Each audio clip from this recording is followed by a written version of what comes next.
हाँ जी सर, जब आपने बोला ना कि हाँ आराम से तुम्हें हल्द्वानी मिल जाएगा, तो मुझे और ज्यादा खुशी हो गई कि वाओ। और जब बाद में रिजल्ट आया तो मुझे इतनी ज्यादा खुशी हुई।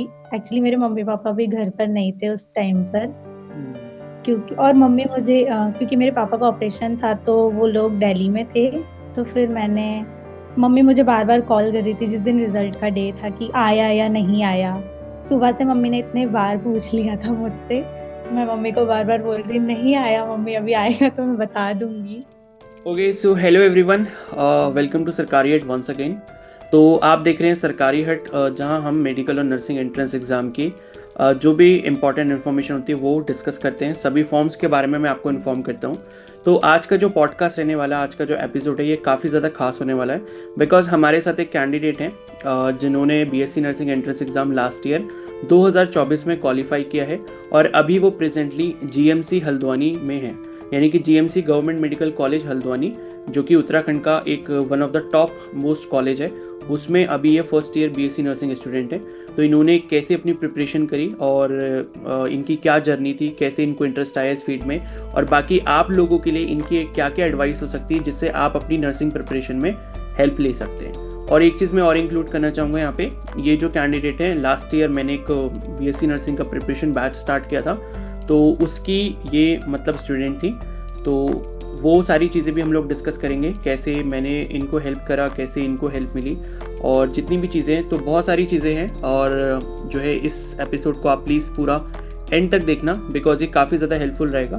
तो ये सिर्फ उत्तराखंड बीएससी नर्सिंग वाले स्टूडेंट्स के लिए नहीं है, ये सभी स्टूडेंट्स के लिए, चाहे यूपी से बिलोंग करते हो, चाहे आप एम्स बीएससी नर्सिंग का एंट्रेंस एग्जाम दे रहे हो, किसी भी फील्ड का आप एंट्रेंस एग्जाम दे रहे हो, ठीक है, जो जिसमें आपका फिजिक्स केमिस्ट्री बायो जैसा सिलेबस आ रहा है, तो सभी के लिए इंपॉर्टेंट है। ठीक है, तो अब बिना टाइम वेस्ट किए हम लोग स्टार्ट करते हैं और मिलते हैं हमारे गेस्ट से।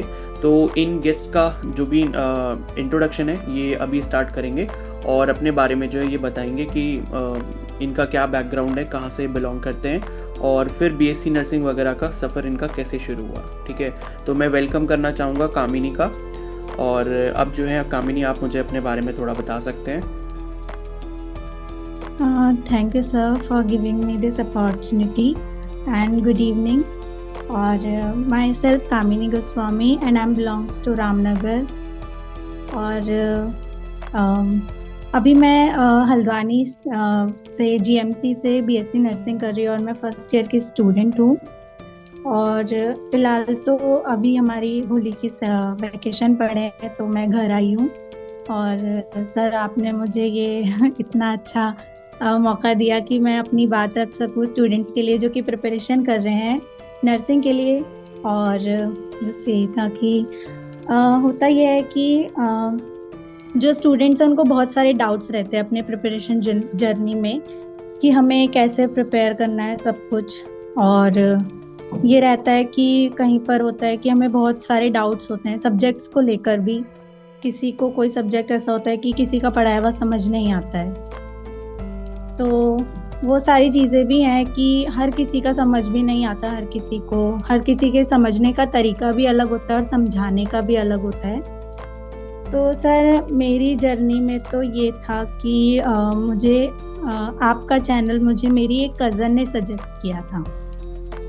ओके। उसने मुझे सजेस्ट किया था आपका चैनल, तो उसके बाद मैं आपके वीडियोस देखती थी तो मुझे ना आपका समझाया हुआ बहुत अच्छे से समझ आता था हर एक चीज़। आप इतने इजी वे में सब कुछ क्लियर करते थे और मुझे बहुत अच्छे से वो सारी चीज़ें समझ आती थी। मेरा फिज़िक्स जो था वो मैं बहुत ही ज़्यादा मतलब मुझे टफ लगता था, लेकिन ये और जो आपका समझाने का वे था वो बहुत अच्छा था। तो फिर मैंने आपके वीडियोस देखने स्टार्ट करे और फिर मैंने आपके चैनल को भी सब्सक्राइब किया था। और आप जितने प्लेलिस्ट में वीडियोस डालते थे मैं उसे सब वीडियोस देखती थी और समझती थी। फिर उसके बाद ये हुआ कि एक्चुअली मेरा 2 साल का गैप भी था। मैंने नीट की भी प्रिपरेशन की थी जिसमें मैंने उसमें भी मैंने नीट के साथ साथ मैंने बीएससी नर्सिंग का भी ये वाला फॉर्म फिल किया था। बट हुआ ये था कि उस टाइम पर मुझे रिग्रेट होता है अब उस बात का कि आपने बोला था कि उस टाइम पर मैंने आपको सब्सक्राइब किया था और मैं आपसे मतलब ऐसे ही कमेंट्स में जैसे सब डाउट्स पूछते थे, तो मैंने भी डाउट पूछा था कि सर कैसे काउंसलिंग करनी है ये वो, क्योंकि मेरा भी फर्स्ट टाइम था और मुझे इतनी नॉलेज नहीं थी उस चीज़ की। और आप हेल्प करते थे, आप गाइड भी करते थे, आपके मैं वीडियोस देखती थी कि कैसे क्या करना है। उस टाइम पर भी मैंने क्या कहते हैं काउंसलिंग के लिए आपके लिए डाउट आपसे डाउट पूछा था कि मुझे कैसे उसको करना है। तो आपने बोला था कि अभी एकदम से काउंसलिंग में मत भरना, 2-3 दिन बाद रुक कर करना आराम से।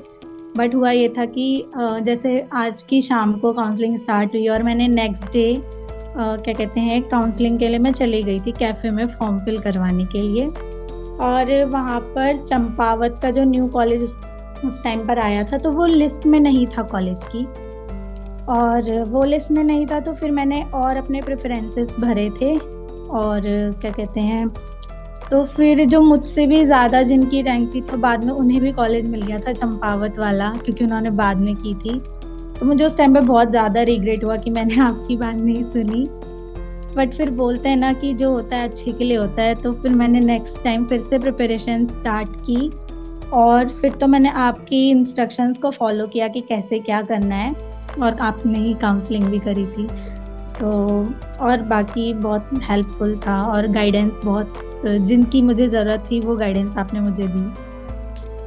तो तुमने जो बताया अभी कि ये जो हुआ था, जो काउंसलिंग प्रोसेस में ये टेक्निकल ग्लिच जो आया था, ये 2023 में आया था आई थिंक ना। हाँ, वो मैंने उस टाइम पर भी फिल किया था फॉर्म। हाँ, तो मैं इसके पीछे भी एक कहानी बताता हूँ। एक्चुअली हुआ क्या था कि दो स्टूडेंट्स और उस टाइम पे लाइक मेरे से हेल्प ले रहे थे इस चीज़ के लिए कि हमने जो है काउंसलिंग में चंपावत वाला कॉलेज फिर नहीं करा। तो लाइक मैंने उनको सजेस्ट करा था एक तरीका कि आप ये कर सकते हो कि उसमें काउंसलिंग में करेक्शन कर सकते थे, शायद 500 रुपीज़ पे करके करना था। तो मैंने क्या करा, मैंने खुद ही उनका लॉगिन करके करेक्शन किया था, 500 रुपीज़ पे कर दिए थे मैंने, उन्होंने मुझे भेज दिए थे। और अभी उनको भी मतलब इसी चक्कर में जो है नर्सिंग कॉलेज मिल गया, चंपावत वाला मिल गया था। और जल्दी हो सकता है मैं उनको भी इस इंटरव्यू में इंक्लूड करूँगा। ठीक है, तो चंपावत में ही है वो अभी दोनों, और उनका भी सिलेक्शन इसी वजह से हुआ क्योंकि उनकी रैंक भी थोड़ी ज़्यादा थी, बट उनके पास जो है मतलब एक सही गाइडेंस मिल गई कि उन्होंने क्या करा, मतलब मेरी हेल्प के थ्रू मैंने उनको बता दिया, गाइड कर दिया कि आप करेक्शन कर सकते हो और चंपावत वाला कॉलेज ऐड कर सकते हो। तो उस टाइम क्या होता है, काफ़ी सारे बच्चों से वो चंपावत वाला जो कॉलेज है वो छूट गया था काउंसलिंग के टाइम पे, हाँ जिस वजह से जिनकी रैंक थोड़ी बेटर थी उनको कॉलेज नहीं मिला, बट जिनकी रैंक थोड़ी ज़्यादा थी उनको भी कॉलेज मिल गया था। ठीक है, तो लेकिन ये तुम्हारे लिए अच्छा ही हुआ कि भाई वो नहीं मिला, या नेक्स्ट ईयर तुमने और मेहनत करी और अच्छे से प्रिपेयर करा, और अब फाइनली तुम्हें जो है टॉप कॉलेज मिल गया उत्तराखंड का, जीएमसी हल्द्वानी, जो कि कोई छोटी मोटी बात नहीं है। तो यहाँ पर मैं एक चीज़ और पूछना चाहूँगा कि आप अपनी रैंक और बता दो मेरे को, रैंक कितनी थी? सर, मेरी रैंक 159 थी इसमें। 159, ठीक है। तो 159 रैंक थी, और कैटेगरी कौन सी थी? ओबीसी कैटेगरी में। ओबीसी कैटेगरी थी। बट ये देखो, मैं बता दूं सभी को कि जनरल और ओबीसी कैटेगरी में ज़्यादा कोई डिफरेंस नहीं रहता है। ठीक है, तो ये है कि जनरल ओबीसी की जो कट ऑफ है ऑलमोस्ट थोड़ा बहुत डिफर करती है, मतलब 5-10 रैंक ऊपर नीचे चलता है, कोई ज़्यादा डिफरेंस नहीं होता। तो ये है कि मतलब 159 रैंक पूरे उत्तराखंड में लाना ये भी काफ़ी अच्छी बात है। और देहरादून के लिए अप्लाई नहीं करा बिकॉज देहरादून इनके घर से दूर भी पड़ता, और जब हल्द्वानी इनको घर के पास मिल रहा था, जो कि इनके घर से लगभग 1 घंटे या 1.5 घंटे का रास्ता है, तो काफ़ी अच्छा है। और अभी ये हॉस्टल में ही है, तो बहुत ही अच्छा है भाई, इनको टॉप कॉलेज मिल चुका है। एंड मैं ये प्रे करता हूँ कि जो है इनका कोर्स कंप्लीट होने के बाद ये एक नर्सिंग ऑफिसर बने। अगर नॉर्सेट क्लियर होता है तो उसको क्लियर करें, या फिर कोई और नर्सिंग ऑफिसर का जो एंट्रेंस एग्ज़ाम है तो उसको ये क्लियर कर पाएंगे। क्योंकि देखो वहाँ पर कॉलेज अच्छा है, कॉलेज अच्छा होने से क्या, स्टूडेंट्स अच्छे हैं, स्टूडेंट्स अच्छे होने से क्या होता है, कंपटीशन आपको अच्छा मिलता है, तो आप प्रिपेयर बहुत अच्छे से कर पाते हो। तो ये अच्छे कॉलेज की खास बात होती है जो हर कोई नहीं समझ पाता। ठीक है, वरना तो देखो टोटल 7 कॉलेजेस हैं आपकी नर्सिंग कॉलेजेस, बट ये कि अगर आप टॉप कॉलेज में जा रहे हो तो ये सब एडवांटेजेस आपको मिल जाते हैं। और ये कि ये लोग सेमिनार्स वगैरह में भी मतलब जाते रहते हैं, अभी भी ये सेमिनार में होकर आए हैं। तो उसके बारे में थोड़ा सा बता दो मेरे को कि कौन सा सेमिनार था, किस बारे में था, कहाँ गए थे? यस सर, अभी फिलहाल ही मैं परसों ही सेमिनार से आई। बीएचयू में था सेमिनार बनारस में। तो पहले ये हुआ था कि हाँ, जब पीडीएफ हमारे कॉलेज से आया तो हम बहुत खुश हो गए थे कि बनारस जाने को मिलेगा। और उस टाइम पे हम हाँ हाँ हम जाएंगे, और अभी ये नहीं था कि पेरेंट्स अलाउ करेंगे जाना या नहीं। बट खुद से ही हाँ फ्रेंड्स वगैरह कि हाँ ठीक है हम लोग भी जाएंगे, BHU जाने का मौका मिल रहा है तो कैसे छोड़ सकते हैं। उसके बाद हमने घर में बात करी और जब पेरेंट्स ने बोला, क्योंकि उस टाइम पर महाकुंभ भी चल रहा था तो काफ़ी ज़्यादा रश था, तो पेरेंट्स को ये था कि बहुत भीड़ है ट्रेन्स वगैरह में, कैसे होगा, और बहुत काफ़ी लंबा सफ़र है, तो इस वजह से पेरेंट्स वगैरह भी थोड़े थे कि नहीं भेजना या ऐसा कुछ। तो फिर बाद में ऐसे ही तो मान गए थे कि हाँ ठीक है। तो उस जो कॉन्फ्रेंस था, सेमिनार, उसका हमारा थीम था डिज़ास्टर मैनेजमेंट इन नर्सिंग, कि कैसे हम वहाँ पर मतलब कोई भी अगर डिज़ास्टर आता है, अर्थक्वेक वगैरह आते हैं, तो हम कैसे वहाँ पर नर्सिंग अपना हम केयर कैसे करते हैं पेशेंट्स को जो विक्टिम्स होते हैं। तो सर इसी के उसमें ये था हमारा सेमिनार, और वहाँ पर हमने जो हमारे उत्तराखंड में केदारनाथ आपदा आई थी उसके ऊपर भी हम लोगों ने वहाँ पर एक स्किट किया था। हमने वहाँ पर शो किया था कि कैसे उस टाइम पर, क्योंकि एक्चुअली क्या हुआ था, बहुत सारे ऐसे लोग थे जो दबे रह गए थे, जो मिले नहीं, या ऐसे भी बच्चे थे जिनके पेरेंट्स नहीं मिल पाए वहाँ पर, और कई लोग ऐसे थे जो बहुत ज़्यादा घायल हो गए थे। तो उनको कैसे हमें हैंडल करना है, कैसे सब कुछ मैनेज करना है, कैसे उन्हें केयर प्रोवाइड करनी है, तो हमने इस स्किट के थ्रू उनको ये बताने की कोशिश की थी वहाँ पर। तो हमने यही अपना जो केदारनाथ वाला सबसे बड़ा डिज़ास्टर हमारे उत्तराखंड का अभी तक का, तो हमने ये वहाँ पर यही सब उन्हें बताया था इसके थ्रू कि नर्सिंग में कैसे हम लोग मैनेज करते हैं। तो यही एडवांटेजेस होते हैं भाई कि अच्छा कॉलेज आपको मिलता है तो आपको एक्सपोजर बहुत अच्छा मिलता है, आपको घूमने को मिलता है, आपको काफ़ी सारी चीज़ें नई सीखने को मिलती हैं, नए लोग मिलते हैं, तो काफ़ी अच्छा है। ठीक है, तो अब आप मुझे ये बताओ कि लाइक BSc नर्सिंग करने का मोटिवेशन कैसे मिला? मतलब कैसे सोचा कि अब BSc नर्सिंग करना चाहिए, नीट का अच्छा नहीं हुआ एग्ज़ाम, तो फिर क्या मतलब मन में आया?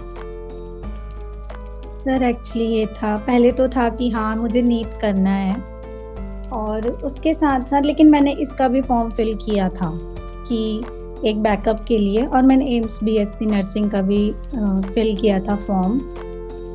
ये था कि मुझे अगर नहीं है कि मुझे ये था कि बस मुझे मेडिकल फील्ड में ही जाना है।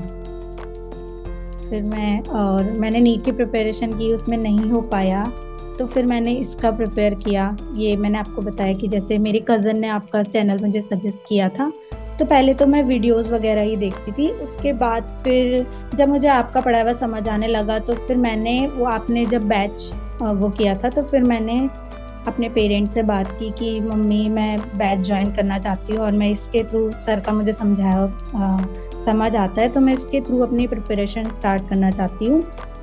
तो फिर मम्मी ने बोला ठीक है, मतलब अलाउ कर दिया था पेरेंट्स ने। तो फिर मैंने वो फॉर्म आपने भेजा था, फिर वो फिल किया, और फिर मेरी जर्नी यहीं से स्टार्ट हुई कि मैंने जो भी मतलब आप क्लासेस वगैरह लेते थे उनको टाइमली ज्वाइन किया, और टेस्ट वगैरह भी दिए, तो वैसे ही था। और एक चीज़ मैं और बताना चाहूँगा यहाँ पे कि कामिनी जो है वो सबसे ज़्यादा ओबीडियंट स्टूडेंट थी हमारे बैच में, तो जो भी काम दिया जाता था वो एक्चुअली में पूरा कर लेती थी। ठीक है, तो यही होता है कि जब आप कंसिस्टेंट रहते हो और किसी भी एक टीचर को आप फॉलो कर लो, भले ही आप किसी को भी करो, बट ये कि अगर वो कोई चीज़ आपको बता रहे हैं वो चीज़ें आप सही से फॉलो करते रहते हो और कंसिस्टेंट रहते हो, तो फिर ये है कि आपको सक्सेस एक ना एक दिन मिल ही जाएगी।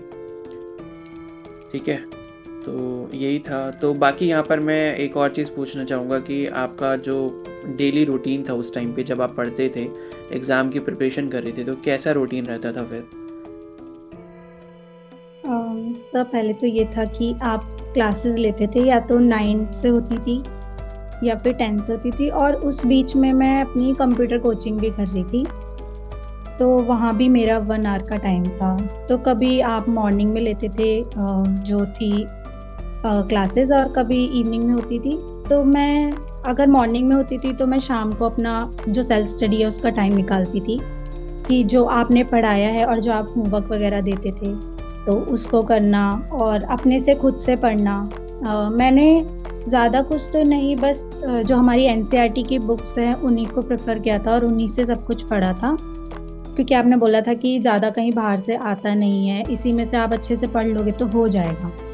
तो फिर मैंने बायो वगैरह भी अपनी बुक से ही खुद से ही वही सब पढ़ा, और जो आप पढ़ाते थे उसको बस मैं रिवाइज करती थी। और फिर 1 घंटा तो मॉर्निंग में मेरा था ही वो कोचिंग वाला। और अगर आप जैसे इवनिंग का टाइमिंग देते थे क्लासेस का, तो मैं मॉर्निंग में अपने सेल्फ स्टडी का टाइम निकाल लेती थी। तो ये है कि भाई सेल्फ स्टडी बहुत ज़्यादा इम्पॉर्टेंट है, बिकॉज टीचर क्या कर सकता है, आपको सिर्फ गाइड कर सकता है, पढ़ना तो देखो आपको खुद ही है। अब ये नहीं है कि भाई टीचर जो है कोई आपके लिए एक टॉनिक लेके आएगा, वो पिला देगा तो आपका सिलेक्शन हो जाएगा। तो मेन इंपॉर्टेंट बात यही होती है कि आप कहीं से भी पढ़ो, कैसे भी पढ़ो, आप किसी भी कोर्स में एनरोल हो, बट आप उसको अच्छे से कर लो, ठीक है। बट मेरे केस में क्या है, देखो यहाँ पर थोड़ी सी चीज़ें डिफरेंट रहती हैं। जैसे हमारा जो बैच चलता था लास्ट ईयर, अभी भी जैसे जीएनएम का जो बैच चल रहा है, इस साल मैंने बीएससी नर्सिंग का बैच स्टार्ट नहीं करा, और शायद अभी कोई आगे प्लान भी नहीं है मेरा। बट ये कि अगर मैंने करा तो शायद फिजिक्स के लिए मैं करूँगा, और हो सकता है उसको मैं यूट्यूब पर ही अपलोड कर दूँ, उसके लिए शायद कोई अलग से बैच वगैरह नहीं होगा, ठीक है। बट ये कि जीएनएम का बैच चल रहा है, तो हम मेरे केस में ये एक मतलब इम्पॉर्टेंट चीज़ ये रहती है कि हमारा 1-to-1 इंटरेक्शन रहता है। जैसे मैं क्लासेस वगैरह जूम पे लेता हूँ, तो अगर सामने वाले को कोई डाउट है या मेरे को उसको कुछ बोलना है, तो मैं डायरेक्टली बोल सकता हूँ। एंड देखो यही होता है कि आप क्लास में इसी वजह से रोज़ आते हो, क्योंकि दूसरी जगहों पर आप देखोगे वहाँ पर क्या होता है कि जैसे आपने क्या करा, ऐप पर गए, आपने कोर्स में एनरोल कर लिया, फिर वहाँ पर लेक्चर्स आ रहे हैं, आप पढ़ रहे हो नहीं पढ़ रहे हो, सामने से आपको कोई नहीं देखने वाला है ना।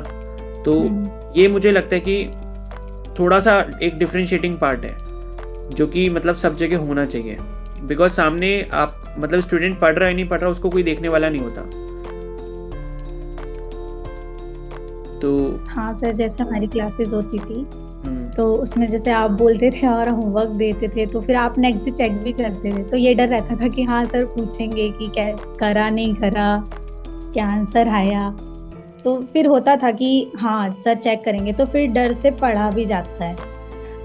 ये इम्पोर्टेंट है। आजकल क्या है कि ऑनलाइन सब कुछ अवेलेबल है, बट मेन बात ये है कि डिसिप्लिन आप कैसे मेंटेन करते हो। अगर किसी का खुद पर सेल्फ कंट्रोल है कि वो डिसिप्लिन रह सकता है, तो वो कुछ भी कर सकता है, उसको सामने वाले के कहने की ज़रूरत नहीं है। But most of the cases में क्या होता है, स्टूडेंट्स क्या करते हैं, बैच में एनरोल कर लिया, फिर एक दिन तो वो 6 घंटे पढ़ाई कर लेंगे, अगले दिन क्या करेंगे, वो 2 घंटे पढ़ाई करेंगे, और उसके बाद क्या होगा, 3-4 दिन कोई फंक्शन आ गया, बीच में किसी की बर्थडे पार्टी आ गई, वो उसमें चले जाएंगे। जैसे ही उनका 3-4 दिन का बैकलॉग होता है, फिर एक माइंडसेट ऐसा हो जाता है कि भाई अब तो हमारा बैकलॉग हो गया, और वहाँ से क्या होता है, एक मतलब पॉज जैसा आ जाता है कि स्पीड वहाँ पर फिर स्लो हो जाती है। और फिर जब क्या है कि नई चीज़ें आपके बैच में चलने लग गई, कोर्स में कुछ आगे टॉपिक बढ़ने लग गया, फिर आपको लगता है कि ये तो मुझे कुछ समझ ही नहीं आ रहा। और ऐसे धीरे धीरे धीरे धीरे करके जो है कोई भी बैच में जब स्टूडेंट एनरोल करता है, फिर वो हटता जाता है। और शायद हमारे केस में भी ऐसा हुआ था, स्टार्टिंग में काफ़ी सारे स्टूडेंट्स थे, बट लास्ट में देखो, स्टार्टिंग में आई थिंक मेरे हिसाब से 70-80 स्टूडेंट्स के आसपास थे, और लास्ट तक आते आते जो है कंसिस्टेंट सिर्फ 15-20 ही रहे थे। तो ये बहुत इंपॉर्टेंट चीज़ है कि भाई आपको कंसिस्टेंट ज़रूर रहना है। भले ही आप अगर सेल्फ स्टडी भी कर रहे हो, तो भाई पढ़ाई आप रोज़ करो, और रोज़ भले ही आप 2 घंटे कर रहे हो, तो 2 घंटे ऐसी पढ़ाई करो कि वो 2 घंटे सिर्फ आप पढ़ाई ही कर रहे हो, ना तो आप उसमें अपना फ़ोन चला रहे हो, ना आप कुछ कर रहे हो, सिर्फ पढ़ाई करो अच्छे से, ठीक है। तो बाकी मैं ये पूछना चाहूँगा कि जैसे प्रीवियस ईयर के क्वेश्चंस वगैरह करे, मॉक टेस्ट करे, तो इनसे क्या हेल्प मिली? हाँ सर, हेल्प मिली बहुत। आपने भी दिए थे हमें प्रीवियस ईयर के क्वेश्चन पेपर्स, उनको सॉल्व करने के लिए, तो हमने वो किए थे, और उनसे हमें एक आइडिया मिल जाता है कि एग्ज़ाम का पैटर्न कैसा है और कैसे क्वेश्चंस आते हैं, किस टॉपिक से ज़्यादा क्वेश्चन पूछे गए हैं, ये सारी चीज़ें होती हैं। और जैसे आप हमें बताते थे कि इस टॉपिक से आया है क्वेश्चंस, तो ये वाले टॉपिक अच्छे से पढ़ लेना। मतलब वही था कि जो PYQs होते हैं ना, उनसे बहुत ज़्यादा हेल्प मिलती है, क्योंकि हमें आइडिया भी पता चल जाता है कि कैसे हमें क्वेश्चंस उसमें आएंगे, किस टाइप से आएंगे और कितने आ रहे हैं।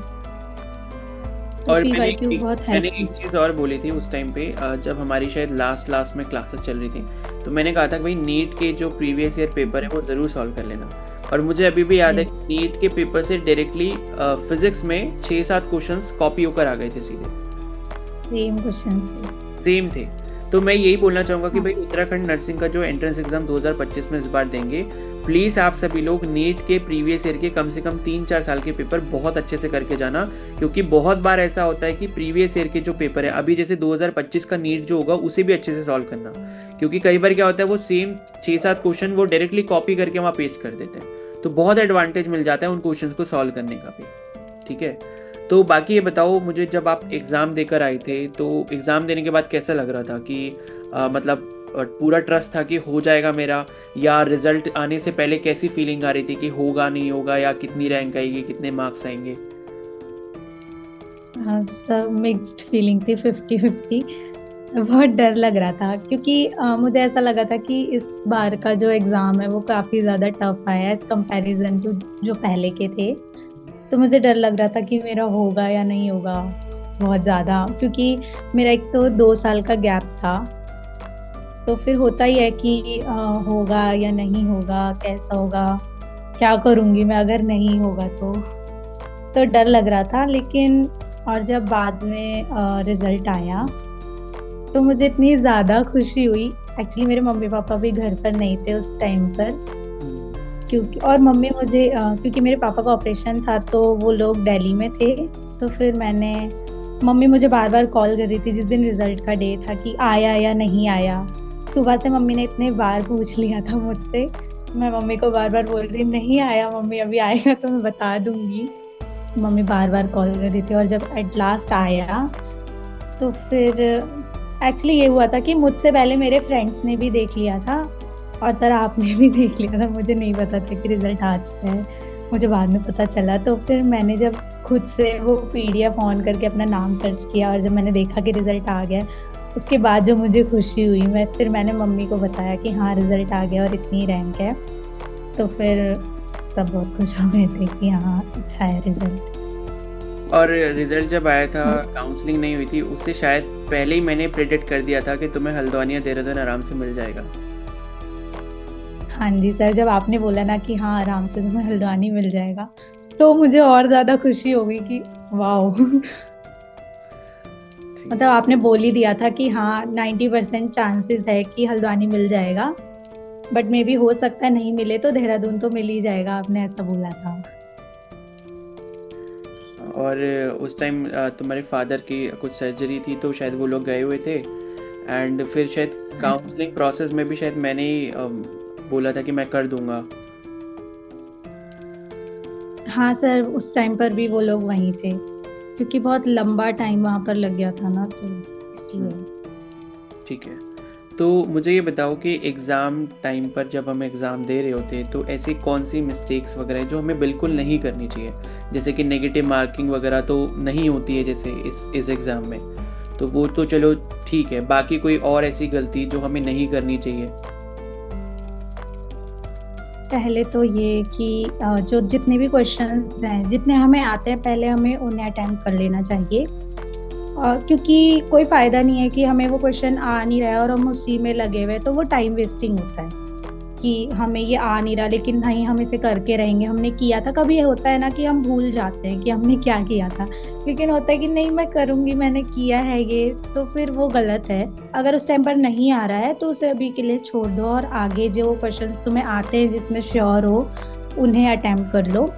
फिर बाद में उन क्वेश्चंस को देखो और क्वेश्चंस को अच्छे से पढ़ो। कभी क्या होता है कि क्वेश्चन तो सेम होता है लेकिन वो डिजिट्स चेंज कर देते हैं, तो कभी होता है कि नहीं हमने किया था तो वो रटे रटाए आंसर होते हैं और टिक लगा देते हैं। पर वहाँ पर हमें क्वेश्चंस को अच्छे से ध्यान से पढ़ना है कि हाँ मे बी डिजिट्स चेंज हो रखी हैं। और कई क्वेश्चंस ऐसे ही बायो में भी आते हैं, कहीं पर कुछ और चीज़ पूछ लिया जाता है उसी क्वेश्चन से रिलेटेड, तो हमें पहले तो क्वेश्चंस को अच्छे से ध्यान से पढ़ना चाहिए।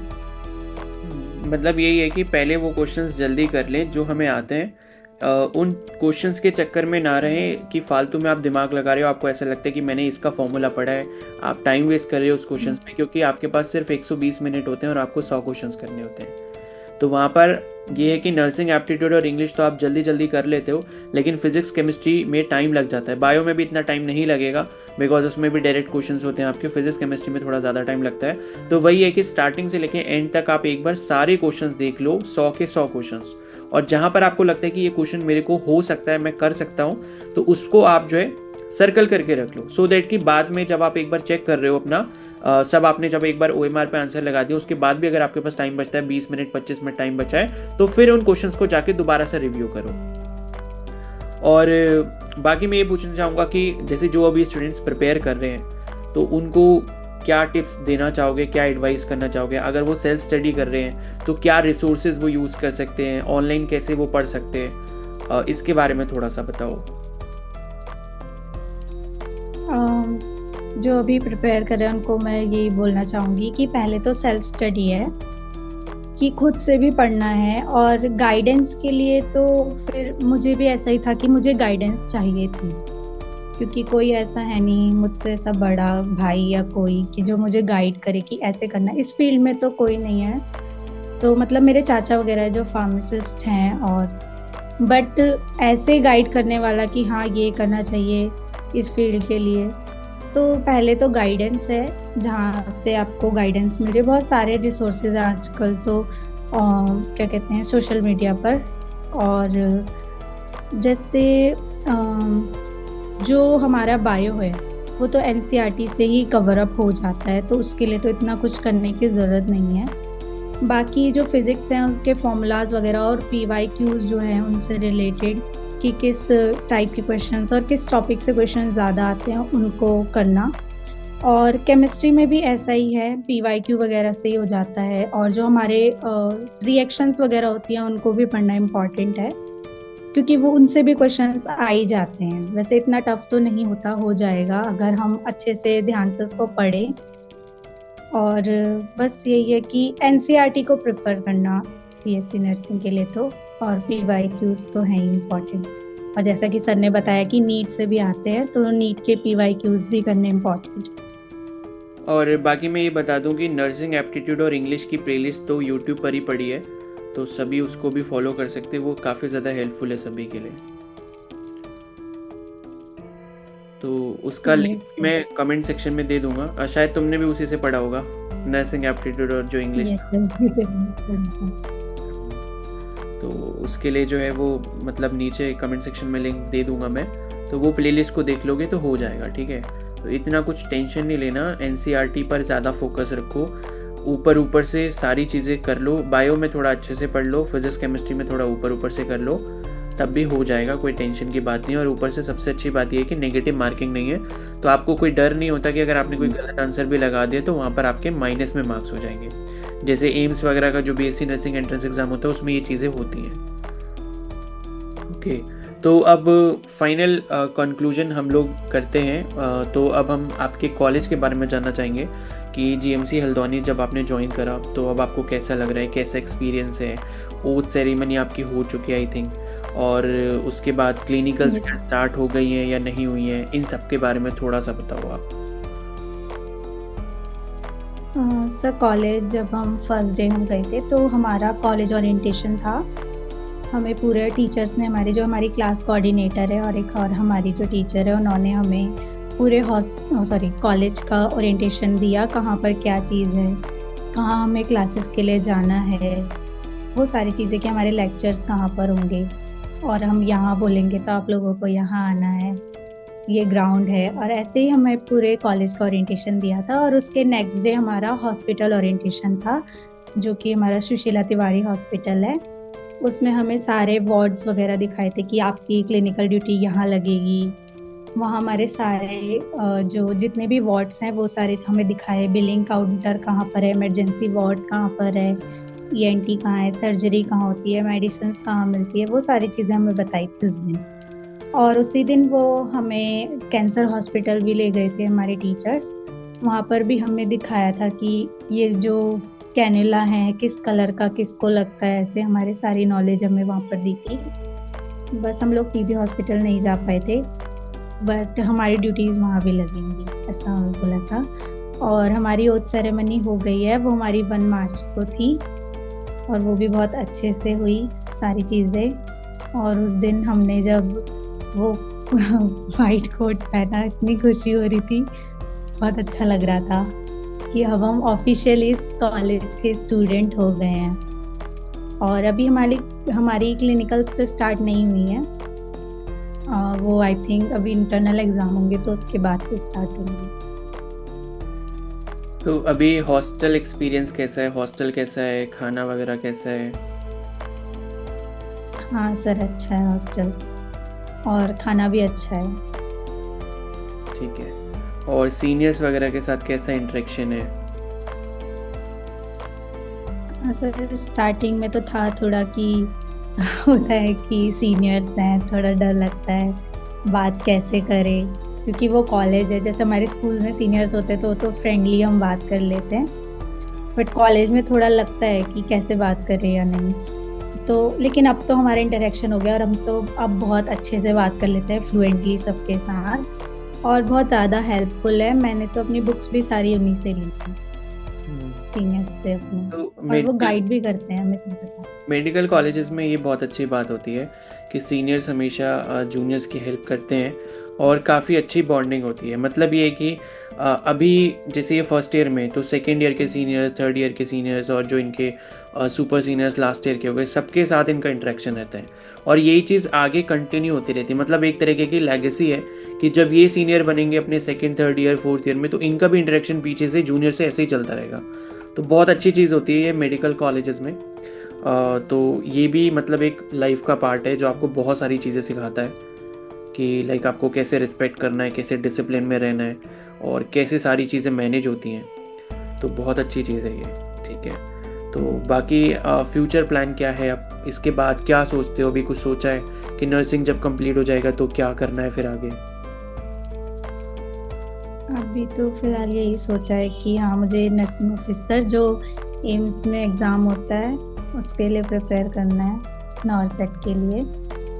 और बाकी तो अभी कुछ नहीं सोचा। ठीक है। तो अभी पेरेंट्स को कैसा लगता है, पेरेंट्स खुश हैं?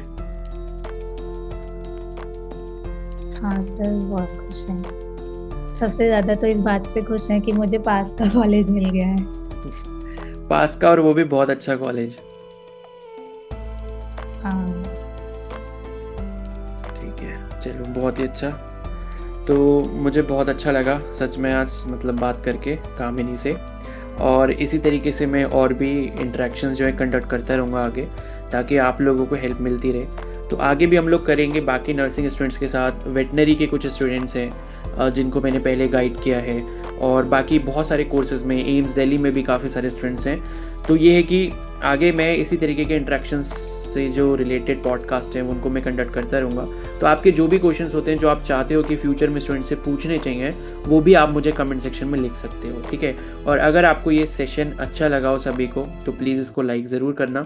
और बाकी ये है कि मतलब कामिनी का मैं बहुत थैंक यू बोलता हूँ कि उन्होंने अपना इतना जो प्रीशियस टाइम है वो मुझे दिया, और उसके लिए मुझे बहुत अच्छा लगा। ठीक है। तो कामिनी, आप कुछ सर, कहना मैं चाहोगे? आपका थैंक यू बोलती हूँ। हाँ। क्योंकि सर, आपकी वजह से आज मैं उस कॉलेज में हूँ। आपने बहुत अच्छे से गाइड किया, जो गाइडेंस उस टाइम पर मुझे चाहिए थी, जिसकी मुझे बहुत ज्यादा नीड थी सर, वो आपने ही मुझे दी, और आपकी वजह से आज मैं उस कॉलेज में हूँ। थैंक यू सो तो much. Thank you so much sir. नहीं, मुझे भी बहुत अच्छा लगता है कि मैं जब किसी की हेल्प करता हूँ एंड फाइनली वो कोई मतलब उसको कुछ सक्सेसफुल हो जाता है कोई भी मेरी वजह से। क्योंकि मैंने पहले भी काफ़ी सारे स्टूडेंट्स के साथ इंटरेक्शन किया, काफ़ी ज़्यादा परेशान रहते हैं। 3-3 4-4 साल का ड्रॉप है, उन्हें समझ नहीं आ रहा है क्या करना है, बस वो एक ही ट्रैप में घुसे हुए हैं कि नीट नीट नीट नीट ही देना है बस। और बस उसी में वो फंस जाते हैं। वो एक लूप जैसा है। अगर भाई आप 1-2 साल प्रिपेयर करो, नहीं हो रहा तो कुछ और चूज़ करो, क्योंकि लाइफ में कहीं ना कहीं तो आगे बढ़ना ही पड़ेगा। ऐसा नहीं है कि आप एक ही जगह रुक के एक ही जगह को मतलब एक ही चीज़ को बस आप टारगेट बना लो। और अगर वो देखो, ऐसा होता है कि कोई चीज़ अगर आपको टाइम पर मिल रही है तो वो बहुत अच्छी है, लेकिन अगर आपको वो टाइम पर नहीं मिल रही है और वो लेट मिल रही है, भले ही आप सक्सेसफुल भी हो गए, अगर कोई 5 साल का ड्रॉप लेके भी एमबीबीएस करने जा रहा है तो ठीक है, उसके लिए वो एक सक्सेस है। बट ये सोचो कि काफ़ी सारी चीज़ें आप पीछे छोड़ दोगे उसके उसके चक्कर में। तो ये कि लाइफ में आगे बढ़ना बहुत ज़्यादा ज़रूरी है। सभी को मैं बोलना चाहूँगा कि सिर्फ नीट का फॉर्म मत फिल करो, नीट का भी फॉर्म फिल करो, और बाकी जितनी भी अपॉर्चुनिटीज़ आपको मिलती हैं, चाहे नर्सिंग हो, चाहे पैरामेडिकल हो, चाहे फिजियोथेरेपी हो, या बाकी जीएनएम कोर्स हो, या कोई भी कोर्स हो जो कि आपके फील्ड के लिए है, आप जिस फील्ड से बिलोंग करते हो उसमें आपके लिए वो कोर्स है, तो आप उसके लिए ज़रूर अप्लाई करो। तो सभी के लिए मेरी ये रिक्वेस्ट है, और ये है कि मैं सभी इन्फॉर्मेशन आपको देता रहता हूँ। तो चैनल पर नहीं हो तो सब्सक्राइब ज़रूर कर लेना एंड बेल आइकन को प्रेस कर लेना। Okay, thank you Kamini for your time. अब हम इस सेशन को यहीं पर कंक्लूड करते हैं। Okay sir.